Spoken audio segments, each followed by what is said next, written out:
ዛሬ እኛ ብቸኞች ነን፣ ስደተኞች ነን፣ ረሃብተኞች ነን፣ በሽተኞች ነን፣ ተስፋ ቢሶች ነን፣ ተፈናቃዮች ነን። መከራው እንደ ዶፍ ይወርድብናል። ይሄ ግን ክርስቶስ ሲመጣ መድረኩ ይዘጋል፣ መጋረጃው ይዘጋል። መከራው፣ ስደቱ፣ ረሃቡ፣ ጥሙ፣ መገፋቱ፣ መግፋቱ፣ ማሰደዱ፣ መሰደዱ ይዘጋና ከሙሽራችን ጋራ በሰማይ እንነግሳለን። እኔ አይነ ስውር ነኝ እስከ መቃብር። ከመቃብር በኋላ ግን ሙሽራዬ ሲመጣ ክርስቶስ ሲመጣ ብርሃን ይተከልልኝና ከነ ገብርኤል ከነ ሚካኤል ከመላእክት ጋር እናሸበሽባለን። እናንተ የምትሰሙት እኛም የምንናገረው አይንሳን አይንሳችሁ እግዚአብሔር በመላ በግምት በሳይሆን አይቀርም በይመስለኛል የግል ሐሳባችንን እንዳናፈስባችሁ ጆሮአችሁን ይጠብቅ እግዚአብሔር። አንደበታችንን የሚቆጣጠር መንፈስ ቅዱስ ዘቦቱ መራት መራዊ ውእቱ ዋርኩሰ ለመራዊ ዘይቀውም ወይሰምዖ ፍስሐ ይትፌሳህ በእንተ ቃለ መራዊ ወመራት። ያጨ እንጂ ያገባል ሙሽሪት ያለችው እሱ ሙሽራ ነው። የሙሽራው ሚዜ አርከ መራዊ ህሮየ መራዊ አማጭ ረማጭ ግልገል ሙሽራ ወይም ሚዜ ማለት ነው በዘመኑ ቋንቋ። ሚዜ ግን የሙሽሪትንና የሙሽራውን ቃል በመስማት ይደሰታል። የዮሐንስ ወንጌል ምዕራፍ 3 ቁጥር 29 ላይ ያለ እጥር ምጥን ስብስብ ያለ ብዙ የጠለቀ ምስጢር የረቀቀ ሐሳብ የተሸከመ እግዚአብሔር በዮሐንስ በኩል አድሮ ያስተማረን የእግዚአብሔር ቃል ነው። ይህን ጥቅስ የመረጥኩበት ምክንያት ሁለት ነው። አንደኛው ይሄ ወቅት ዘመነ መርዓዊ ይባላል። ኦርቶዶክሳዊት ተዋሕዶ ቤተክርስቲያን የተሰራች ያለቀች የተጠናቀቀች የምትሄድበት መስመር ተሰምሮ ያለቀ ማንም ድንገት እንደ ሽሮ እየገነፈለ መስመር የማያሰምርላት የምትመራ እንጂ የማትመራ የምትሰራ እንጂ የማትሰራ ከፍ የምታደርግ እንጂ ማንም ከፍ የማያደርጋት በክርስቶስ ከፍ ሲል በክርስቶስ ዝቅ ሲል በወዳጆቹ ልክ ተቀዳ የተሰፋች የቀራንዮ ሙሽራ የኢትዮጵያ ሀብት ንብረት የሆነችው ኦርቶዶክሳዊት ተዋሕዶ ቤተክርስቲያን ከፍ ሲል እግዚአብሔርን ዝቅ ሲል እናቱን ከዛ በመቀጠል ደግሞ እንደ አቡነ ተክለ ሃይማኖት ያሉትን የባከነ ጊዜ የባከነ ገንዘብ የባከነ አካል የሌላቸው የተፈጠሩበትን ዓላማ ያወቁ እንደ እግዚአብሔርን በግብርም በክብርም እሱን የመሰሉ ዓለምን አራግፈው የጣሉ ነፍሳቸው ስጋቸው ለነፍሳቸው ያንበረከኩ ነፍሳቸውን ለክርስቶስ ያስማረኩ ቀራንዮ ላይ የክርስቶስ ቁስል የሚጠዘጥዛቸው የተወጋው ጦር የሚወጋቸው የጠጣው ሐሞትና ኮምጣጤ የሚያንገሸግሻቸው በግዙፍ ዓለም ቁጭ ብለው ረቂቁ ዓለም የሚታያቸው ብልጭልጩን ዓለም የሚታየውን ዓለም በማይታየው በረቂቁ ዓለም የለወጡ እኛ ታላቁ ሊቅ ዮሐንስ አፈወርቅ እንደተናገረው ወበከመ ጻርቃን ሆኑ ነግዳነ ወሙታነ እምዝንቱ ዓለም ጻርቃን ከዚህ ዓለም ስደተኞች የዚህ ዓለም ሙት እንደሆኑ ሁሉ ከማሁን ህነኒ ኮነ ሞትነ ወነግዳነ ኮነ እምንግስተ ሰማያት እኛ ደግሞ በግልባጩ የመንግስተ ሰማያት ሙቶች የመንግስተ ሰማያት ተሰዳጅና ተፈናቃዮች ነን እንዳለው ሁሉ ቅዱሳን ጻርቃንን በቦታ በቦታቸው ስማቸውን ጠርታ ገድላቸውን አንብባ ታሪካቸውን ተርካ አንድ ለዋሉት ውለታ ምድራዊ ክፍያ ለመክፈል የጻርቃን ዋጋቸው ሁለት ነው። በሰማይ ሰማያዊ ርስት ይከፈላሉ፣ መንግስተ ሰማያት ይገባሉ፣ ክርስቶስ ጋራ ይነግሳሉ። ወከብረት ነፍሶሙ በውስተ ዓለማት ክልኤቲ ዘዚህ ወዘከሃ የቅዱሳን የጻርቃን የሰማዕታት ነፍሳቸው በሁለት ዓለም ከበረች ተብሎ በመቅድመ ወንጌል እንደተነገረ በዚህ ዓለም ስማቸው እንዲጠራ ታሪካቸው እንዲነገር ገድላቸው ድርሳናቸው ተአምራቸው እንዲነበብ ስማቸው ለትውልድ እንዲነገር አራያነታቸው ጽላት እንዲቀረጽላቸው ቤተክርስቲያን እንዲታነጽላቸው ጸበል እንዲፈልቅላቸው በስማቸው ድዊ እንዲፈወስላቸው ሙት እንዲነሳላቸው ሙተው እንዲኖሩ የፈቀደ እግዚአብሔር ነውና ለነሱ ጊዜውን ቦታውን መድባ ከብሉይ ከሐዲስ አውጣታ መሰረታዊ የሆነውን ዶግማዋን ቀኖናዋን ትውፊቷን ባህሏን የምታስተምርበት የተሰፈረ የተለካ መስመር አላት። ስለዚህ ኦርቶዶክሳዊ ተዋሕዶ ቤተክርስቲያናችን ክርስቶስን ውሃ ልክ መሰረት መደምደሚያ ጉድላት አድርጋ በሱ መሰረትነት ላይ የቆሙትንና ቅድም እንደተናገርኩት ተመሰሉ ኪያየ በከመ አነ እትመሰሎ ለክርስቶስ እኔ ክርስቶስን እንደመሰልኩ እናንተም እኔን ምሰሉ ብሎ አፋቸውን ሞልተው መናገር የቻሉ ሐዋርያው ቅዱስ ጳውሎስ እኔ ክርስቶስን መስያለሁና አለ እናንተም ክርስቶስን ምሰሉ አላለ። አንደኛ ቆሮንቶስ ምዕራፍ 11 ቁጥር 1 ላይ እኔ ክርስቶስን መስያለሁና እናንተም በአቅማችሁ በልካችሁ እኔን ምሰሉ አለ። ያዕቆብ ደግሞ ወናሁን አስተበጽኦሙ ለለተአገሱ ወሰማይክሙ ትዕግስቶ ለኢዮብ ዘከመ ፈጸመ ሎቱ እግዚአብሔር ስለቱ እነሆ እግዚአብሔር የታገሱትን ትዕግስተኞችን ትዕግስትን ገንዘብ ያደረጉትን ብፁዓን እንላቸዋለን። ምክንያቱም ኢዮብ ዘከመ ፈጸመ ሎቱ እግዚአብሔር የኢዮብን የታጋሹን የኢዮብን ልመና እንዴት እንደሰማው ታውቃላችሁ። በዚህ ምክንያት እኛም የታገሱትን ብፁዓን እንላቸዋለን ባለው መሰረት ባለቤቱም ሲናገር ወበከመ አነ ሕያው አንትሙኒ ተሐይው እኔ ሕያው ነኝና እናንተም ከኔ የተነሳ ሕያዋን ትሆናላችሁ ተብሎ በተነገረው መሰረት ያቺ ሽቶ ላፈሰሰችው ሴትዮ ላፈሰሰችው ሴት ደሟን አላፈሰሰችም፣ አጥንቷን አልከሰከሰችም፣ አንገቷ አልታረደም፣ መከራ አልተቀበለችም። ኢየሱስ ክርስቶስ ኃጢአተኝነቷን በማመኗ ስተቷን በማመኗ ርኩሰቷን በቅድስና ርኩሰቷን በንጽህና በመተካቷ አቅሟን ልኳን አውቃ ሽቶዋን ብልቃጧን ልቧን አብራ እንደከፈተች ሽቶዋን እንባዋን አብራ እንዳፈሰሰች በፀጉሯ እግሩን በጠረገች ጊዜ ይህ ወንጌል በተሰበከበት ቦታ ሁሉ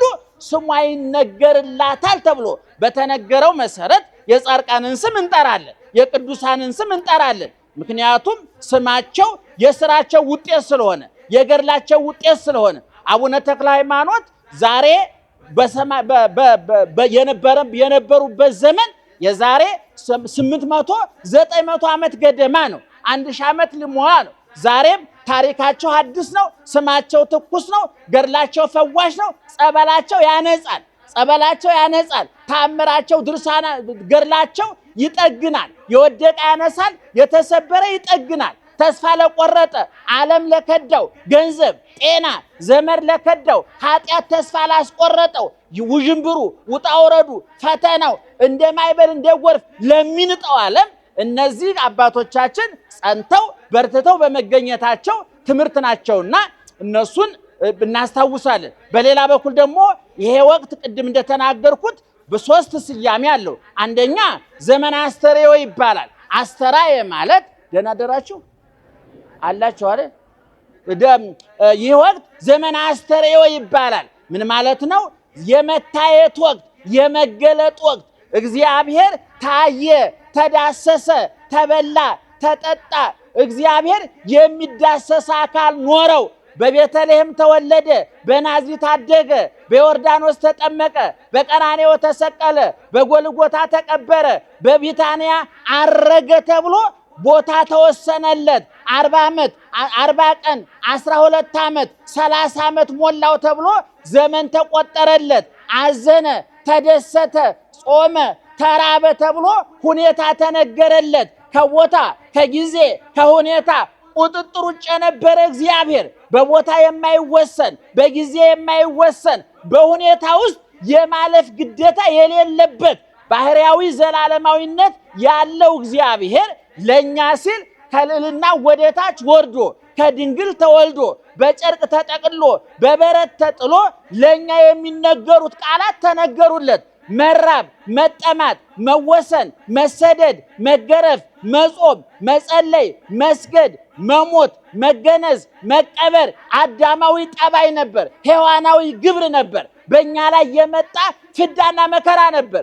እግዚአብሔር ለኛ ሲል ለኛ የሚነገሩትን ቃላት ተቀበላቸው።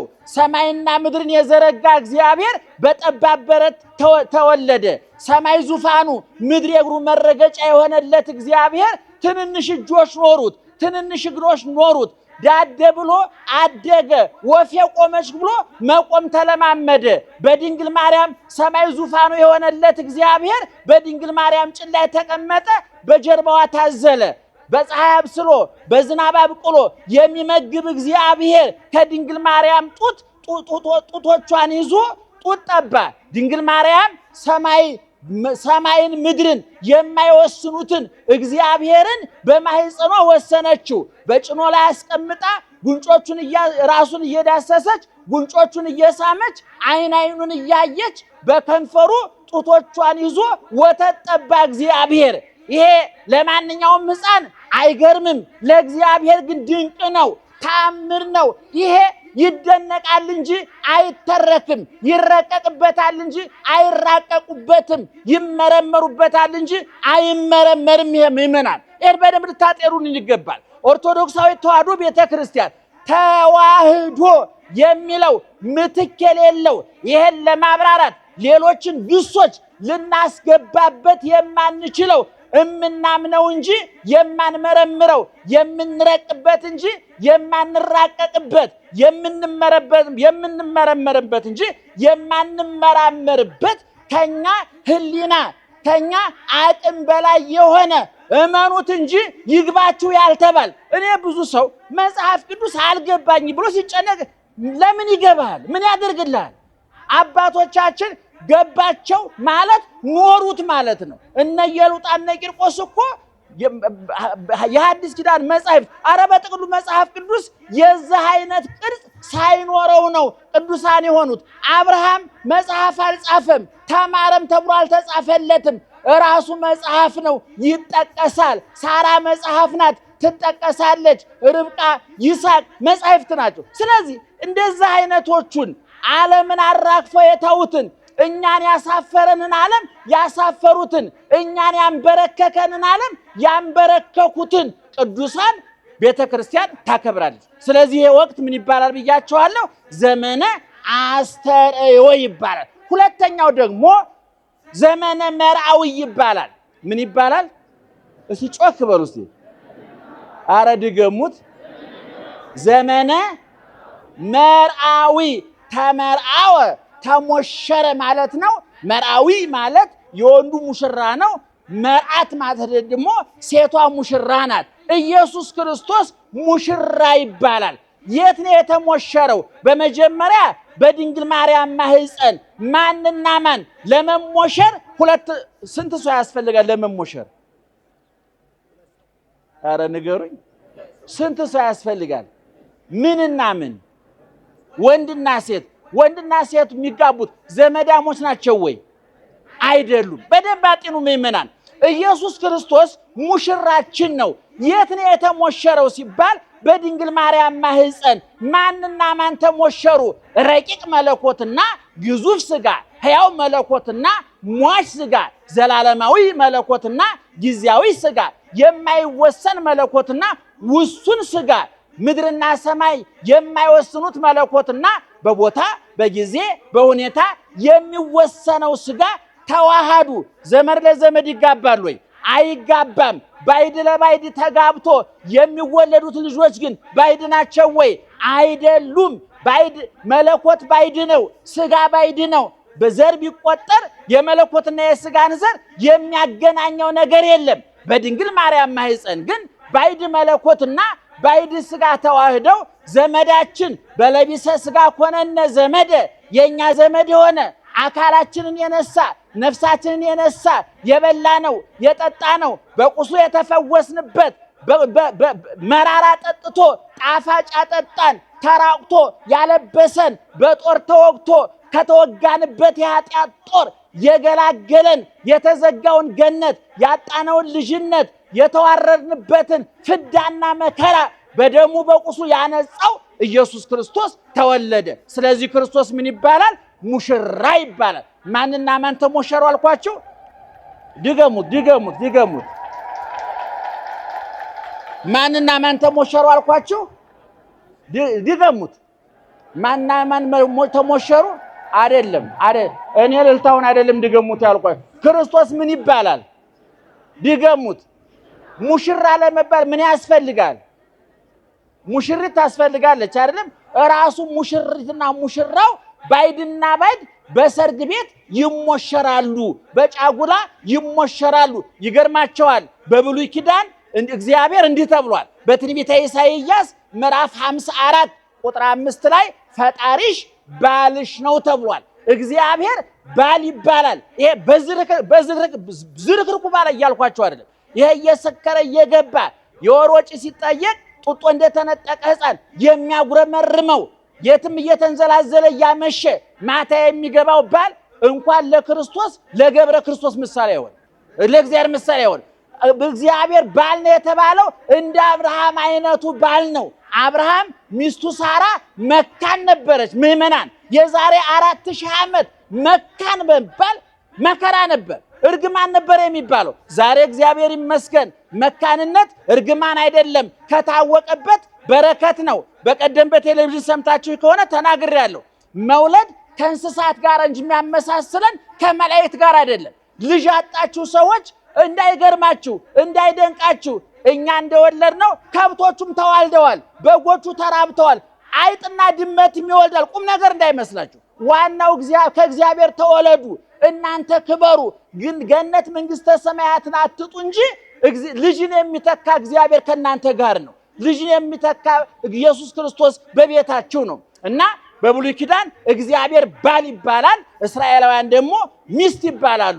በሐዲስ ኪዳን ደግሞ ሙሽራው ክርስቶስ ይባልና በሙሽርነት ውስጥ ደግሞ የመለኮትና የሥጋ ተዋህዶ በሙሽሪትና በሙሽራው ተመስሏል። ክርስቶስና ቤተክርስቲያን በሙሽሪት ተመስሏል። እኔ ከዚህ ቀጥሎ የምነግራችሁ ደግሞ ወአርኩሰ ለመርአዊ።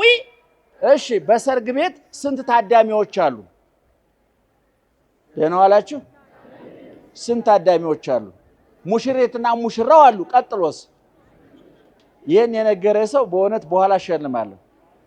በሰርግ ቤት ያሉትን በቅደም ተከተል እንጥራ እስቲ። ዋናው የሰርጉ ዋና ተዋናይ ማን ነው? አቤት ሙሽራው። አንድ ሰርግ የሚያሰኘው የማን መኖር ነው?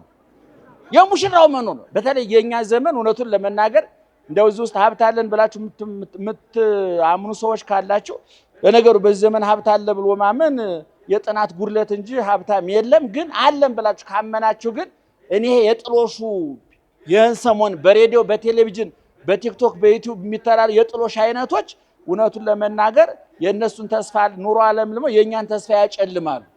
በሆነ ወደፊት ለመጋባት ያሰቡን ያንን ጥሎሽ እያየ ያን የሽምግልና ስርዓት እያየ እንዴት አድርጎ ሽማግሌ እንደሚችል ሐሞቱ የፈሰስ ብዙ ወጣት አለ። እና እኔ በእውነት እንደው አበባ በማንጋጋት ስንት አበባ በሚረግፍበት ሀገር ቁጭ ብለን ዳቦ በልቶ ውሃ ጠጥቶ እርቃንን ሸፍኖ መኖር የቅንጦት ዕቃ በሆነበት ሀገር ውስጥ እየኖሩ የተገነጠለ ኑሮ መኖር የተገነጠለ ኑሮ ነው አለ። ከማህበረሰቡ ጋር የማይገናኝ የማይመሳሰል እንደው የምታደርጉ ሰዎች እንደው ብታስቡበት፣ ክርስቲያኖች ከሆናችሁ ብታማክሩ ለማለት ነው። እና ዙሮ ወአርኩሰ ለመርአዊ በሰርግ ቤት አንደኛ ሙሽሪትና ሙሽራው አሉ፣ ሁለተኛ መብል መጠጥ አለ፣ ሶስተኛ እንደ ጥንቱ ዘፈን ጨዋታ ነበረ። በአሁኑ ጊዜ በመዝሙር ተተክቷል። እሱ ብዙ የሚያነጋግር ነገር ነው። ወደዛ ዝርዝር ጉዳይ አልገባም። ከዛ በኋላ ደግሞ የሙሽራውና የሙሽሪት ቤተሰቦች አሉ። አሁን በቤተ ክርስቲያናችን ዮሐንስ እንደነገረን ወአርኩሰ ለመርአዊ ዘይቀውም የሙሽራው ሚዜዎች የተባሉ በቤተ ክርስቲያናችን ቅዱሳን ናቸው። ደህና ዋላችሁ?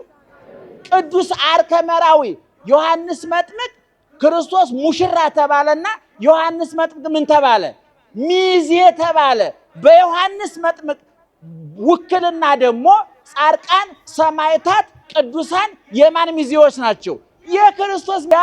አንተ የጫማውን ማሰሪያ ልፈታ አይገባኝም የተከበረ ነው ስትለ የነበረው እኮ ተማሪዎችን ገልብጦ ወሰደብህ። ህዝቡ አንተን እርግፍ አድርጎ ጥሎ እሱን ተከተላሉት። ማንን የተከተሉት? ክርስቶስን። ለማን ነው እየተነገረ ያለው? ለዮሐንስ። ሙሽራው ማን ነው አልኳችሁ? ክርስቶስ። ዮሐንስ ምንድነው ብያችኋለሁ? ሙሽራ ማን ነው? ሚዜ። አሁን ዮሐንስ ምን አለ? እንዴ እኔ የደከምኩት ታዲያ ይሄን ለማድረግ አይደለም ወይ? የሚዜው እኮ ትግል ሙሽሪትና ሙሽራውን አገናኝቶ ለፍሬ ማብቃት ነው። የኔ ስራ እናንተን ከእውነተኛው ሙሽራ ከክርስቶስ ጋር ማጨት ነው፣ ማገናኘት ነው፣ ማጋባት ማዋሃድ ነው አለ ዮሐንስ። እንዴት አይነት ጥልቅ ምስጢር መሰላችሁ ምእመናን! እና በቤተ ክርስቲያናችን አቡነ ተክለ ሃይማኖት በዮሐንስ በኩል የክርስቶስ ሚዜ ናቸው። እነ መርቆሬዎስ እነ ምን ስፍር ቁጥር አላቸው ምእመናን። ሚዜ ለመሆን እኮ መለኪያ አለው አይደለም? ሰው አንድ ሰው ስታወር እኮ ምን ትላላችሁ? እገሌ ወዳጄ ነው ስትሉ ቀጥለ ምንድነው? እንዲያውም እኮ ሳገባ ምን ነበር ትላላችሁ? ሚዜ ነበር ይባላል። ሰው ሚዜ የሚያደርገው የወደደውን ሰው ነው፣ የሚተማመንበትን ሰው ነው፣ የሚቀርበውን ሰው ነው። ስለዚህ ክርስቶስ ደግሞ ወዳጆቹን ምን ብላቸዋል? እይብለክሙ አግብርቴ አላ አይርቴ፣ ከዛሬ ጀምሮ ባሮቼ አልላችሁም ወዳጆቼ እላችኋለሁ፣ ሚዜዎቼ ናችኋል። ከዚህ በላይ ምን ይመጣል ወገኖቻችን? ከዚህ በላይ ምን ስልጣን ይመጣል? እና ባለቤቱ አይብለክሙ አይርቴ እስማነ ሐረይኩክሙ ወሰምኩክሙ፣ እኔ መረጥኳችሁ እንጂ እናንተ አልመረጣችሁኝም። ሚዜን የሚመርጠው ሙሽራ ሚዜውን ይመርጣል እንጂ ሚዜ ሙሽራውን አይመርጥም። ክርስቶስ ይመርጣል እንጂ አይመረጥም። ይሾሙታል እንጂ ይሾማል እንጂ አይሾምም። እግዚ ዘይግዝዎ ንጉሥ ዘይሰይምዎ። አያችሁ፣ የማይሾሙት ንጉሥ፣ የማያበድሩት ባለጸጋ፣ የማይነቅፉት ጌታ ሙሽራ ይባላል ክርስቶስ። በሰርግ ቤት መጠጥ አለ አይደለም? ምግብ አለ አይደለም? ሰርግ ቤት ቤተ ክርስቲያን ናት። መብል መጠጣችን ቀራንዮ ላይ የተጠመቀው የክርስቶስ ደም የተቆረሰው የክርስቶስ ሥጋ ነው። በሰርግ ቤት የሙሽሪትና የሙሽራው የቅልቅል ፕሮግራም ታውቃላችሁ? ምንድን ነው? አቤት! የሙሽራው ዘመድና የሙሽሪት ዘመዱ ምን የሚያደርጉበት ነው? የሚዋሃዱበት። እኔ አንዳንድ ጊዜ የሙሽራና የሙሽሪት ዘመዶች መቀላቀል አለበት። የማይቀላቀሉ አሉ። ይገርማል። ብቻ በልተው ብቻ የሚሄዱ ልባቸው አፋቸውን ከፍተው በልተው ልባቸውን የማይከፍቱ የጥላቻ ሰዎች። እኔ አንዳንድ ጊዜ የሙሽሪት እና የሙሽራው እናትና አባት የተዳሩ የቦርድ ሊቀመንበር መሆን ይቃጣቸዋል። ከዳሩ በኋላ ፈላጭ ቆራጭ መሆን ይቃጣቸው። ይሄ ሰው እናትና አባቱን ይተዋል፣ ማንን ይከተላል? ሚስቱን ይከተላል። እና ቅልቅል የሚባል አለ። የኛ ደግሞ የሙሽሪትና የሙሽራው ቤተሰቦች ሰማያውያን መላእክት ናቸው። የሙሽሪት የቤተ ክርስቲያን ቤተሰቦች እኛ ነን። የተቀላቀል ዮም አደ መርኤተ ሆኑ መላእክት ወሰብ ከመይሰብሕዎ ለክርስቶስ በቃለ አሚን። በቤተልሔም ክርስቶስ ሲወለድ ሰማያውያን የሙሽራው የመለኮት ሚዜዎች ቤተሰቦች መላእክት የሥጋ ቤተሰቦች እኛ በቤተልሔም ተገናኝተን አንድ አይነት ምስጋና መሰገን ተዋሃድን። መላእክትና እኛ ይገርማቸዋል። እስከ ዕለተ ምጽአት ነው እንጂ መላእክት የሚረዱን ከዕለተ ምጽአት በኋላ ክርስቶስ ከመጣ በኋላ መንግሥተ ሰማያት ከገባን በኋላ ሚካኤልና እኔና ሚካኤል ሰራይ ገባሬ ሰናይ ንፍቁን ቅዳሴን የምንገባ ይገርማቸዋል። በሰማይኛ ካህናት ነን፣ ቀዳሾች ነን። ሚካኤል በሰማይ ጓደኛችን ነው፣ ከጎናችን እኩል ነው የምንሆነው። ይሄ ፈቃድ በሰማይ እንደሆነ እንዲሁም በምን ይሁን? በምድር ይሁን። ዛሬ እኛ ብቸኞች ነን፣ ስደተኞች ነን፣ ረሃብተኞች ነን፣ በሽተኞች ነን፣ ተስፋ ቢሶች ነን፣ ተፈናቃዮች ነን። መከራው እንደ ዶፍ ይወርድብናል። ይሄ ግን ክርስቶስ ሲመጣ መድረኩ ይዘጋል፣ መጋረጃው ይዘጋል። መከራው፣ ስደቱ፣ ረሃቡ፣ ጥሙ፣ መገፋቱ፣ መግፋቱ፣ ማሰደዱ፣ መሰደዱ ይዘጋና ከሙሽራችን ጋር በሰማይ እንነግሳለን። እኔ አይነ ስውር ነኝ እስከ መቃብር፣ እኔ አይነ ስውር ነኝ እስከ መቃብር። ከመቃብር በኋላ ግን ሙሽራዬ ሲመጣ ክርስቶስ ሲመጣ ብርሃን ይተከልልኝና ከነ ገብርኤል ከነ ሚካኤል ከመላእክት ጋር እናሸበሽባለን። ይሄ ነው ከነ አቡነ ተክለ ሃይማኖት የምንማረው። ይሄንን ነው የሚታየውን ወርቁን፣ ብሩን፣ መብሉን፣ መጠጡን ልብላ ልብላ፣ ልጠጣ፣ ላመንዝር የሚለውን ስጋዊ ፍላጎታቸውን በቀራንዮ መስቀል ምላጭነት ቆርጠው የጣሉ ስሜታቸውን የገረዙ አስተሳሰባቸውን ገፈው የጣሉ አዲስ ሰውነት አዲስ ልብ የኖራቸው ዛሬ በሰማይ ነግሰዋል በገነት ኋላ ደግሞ አብረን እንነግሳለን። ለዚህ ነው ሐዋርያው ቅዱስ ጳውሎስ ወበንተዝ እያሐፍር እግዚአብሔር ከመ ይትበሃል አምላኮሙ እስመ አስተዳለው ሎሙ ሀገረ እንተ ተሰፈው እግዚአብሔር የአብርሃም አምላክ የይስሐቅ አምላክ የተክለ ሃይማኖት አምላክ የጊዮርጊስ አምላክ ሲባል አያፍርም አለ። ለምን? እስመ አስተዳለው ሎሙ ተስፋ ያደረጉትን ሀገር አዘጋጅቶ ይጠብቅላቸዋልና። መንግስትህ በሉት ስምህ ይቀደስ ብሎስ ጮክ ብላችሁ የቻይና መንግስት፣ የአሜሪካ መንግስት፣ የራሽያ መንግስት፣ የእስራኤል መንግስት ለኢኮኖሚ ይምጡልን፣ ለጽድቅ ግን የእግዚአብሔር መንግስት ይምጣል። መሳሪያ ይርዱን፣ በኢኮኖሚ ይርዱን፣ በሳይንስና በቴክኖሎጂ ያግዙን፣ ይደግፉን። ለሰማያዊ ቤታችን፣ ለሰከነ ህይወታችን፣ ለሰማያዊ ተስፋችን ግን የማን መንግስት ይምጣ? የእግዚአብሔር መንግስት ይምጣ። ስለዚህ ምእመናን እኔ እንደው አንዳንድ የተዛቡ አመለካከቶች እናያለን። ኦርቶዶክሳዊ ተዋሕዶ ቤተክርስቲያን ስለ ቅዱሳን ያላትን መረዳት ያልተረዱ ሳይገቡ የወጡ ሳይቆሙ የተቀመጡ ተስፋ የቆረጡ በእውነቱ ሆዳቸው ከምግብ ጭንቅላታቸው ከንባብ አንደበታቸው ከጥበብ የታጎለ ሰይጣን መሳሪያ አድርጎ ወኪል ያደረጋቸው ሰይጣን የዓመት ፍቃድ ቢወጣ እኛ እንሰራዋለን ሰንብት በዛው ማለት የሚችሉ ክፉ ሰዎች የቤተ ክርስቲያንን ሲያጠፉ እንሰማለን። እኛ አቡነ ተክለ ሃይማኖትን የወደድናቸው ተወደው ስለተገኙ ነው። ያከበርናቸው ተመርጠው ስለተገኙ ነው። ማርያም የምንለው ማርያም ስለሆነች ነው። በልግስና አይደለም፣ በትብብር አይደለም። እኛ ካልጠራናት ማን ይጠራታል? ምስኪን ወርቃ እንዳትቀር ብለን አይደለም። ከፍ አርጋ ከፍ ስላደረጋችን መታመን ታላቁ ሊቅ ዮሐንስ ቄርሎስ ወላዲተ እግዚአብሔር ቃል ኮነት ልማደ ድንግል ማርያም አለ አስተማሪ አይደለችም፣ እራሷ ትምህርት ናት አለ እንጂ ዳቦ አዝላ የምትራብ የሕይወት ውሃ አዝላ የምትጠማ ሰማይና ምድርን በማህፀኗ ወስና ይዛ ረሃቡ ጥሙ ያልገረማት ያልደነቃት ነፍሷ እግዚአብሔርን ያከበረች መንፈሷ በአምላኳ በፈጣሪዋ ደስታ ያደረገች የደስታ መለኪያው መብላት፣ መጠጣት፣ መዝናናት፣ መደሰት እንዳልሆነ እየተሰደደች የምታመሰግን እየተራበች የምትዘምር በቤተልሔም ዋሻ በብርድ ወልዳ በምስጋና የተጥለቀለቀች ዓለም መብላት፣ መጠጣት፣ መደሰት የደስታ መለኪያ ነው ብሎ በሚያምነው ከንቱ ዓለም የለም መራብ፣ መጠማት፣ መሰደድ የደስታ ምንጭ ነው ብላ በአምላኳ ሐሴት ያደረገች ድንግል ማርያም ናት። ድንግል ማርያም እንደ ቃልህ ይደረግልኝ ብላ አሚን ብላ ባትቀበል አቡነ ተክለ ሃይማኖት አልነበሩ፣ ጳውሎስ ጴጥሮስ አልነበረም፣ ጥምቀት ትንሣኤ አልነበረም። እንዲያውም ሊቁ ሲናገር ድንግል ማርያም እንደ ቃል ይደረግልኝ ብላ ስትናገር ብርሃን ይሁን ብሎ ዓለም እንደፈጠረበት አይነት ለውጥ መጣል። ድንግል ማርያም እሽታዋን በመስጠቷ ታማኝ ሆና በመገኘቷ ታዛዥና በመገኘቷ